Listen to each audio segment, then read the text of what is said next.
अस्सलाम वालेकुम, आप देख रहे हैं फ़ख्र न्यूज़ और मैं हूं सादिया बतूल। पाकिस्तान के मौजूदा सियासी मंजरनामा के हवाले से फ़ख्र न्यूज़ के ब्यूरो चीफ एजाज अहमद ताहिर आवान का सियासी तज्ज़िया आप सबकी नज़र। पाकिस्तान के मौजूदा सियासी मंजरनामा के हवाले से नवाज शरीफ और इमरान खान के दरमियान मुज़ाकरात के हवाले से हालिया दिनों में कोई नई पेशरफ्त सामने नहीं आई है। माजी में दोनों रहनुमाओं के दरमियान शदीद सियासी इख्तलाफात और कशीदगी भी रही है, जिसकी वजह से मुज़ाकरात का अमल ताअत्तुल का शिकार रहा।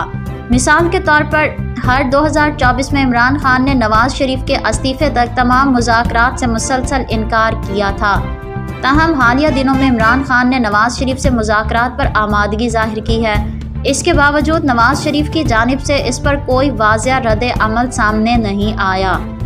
लिहाजा मौजूदा सियासी सूरत हाल में ये कहना मुश्किल है क्या नवाज शरीफ इमरान खान से मुज़ाकरात के लिए रज़ामंद होंगे या नहीं।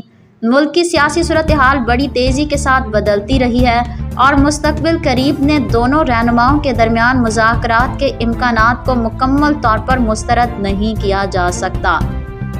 मुल्क के सियासी मंजरनामे का ये नतीजा निकल चुका है कि इमरान खान की नवाज शरीफ से बाकायदा तौर पर मुज़ाकरात के लिए अपनी रज़ामंदी का ग्रीन सिग्नल दे दिया है। ये सियासी खबर चंद दिनों में ज़रूर ब्रेकिंग न्यूज़ बनेगी।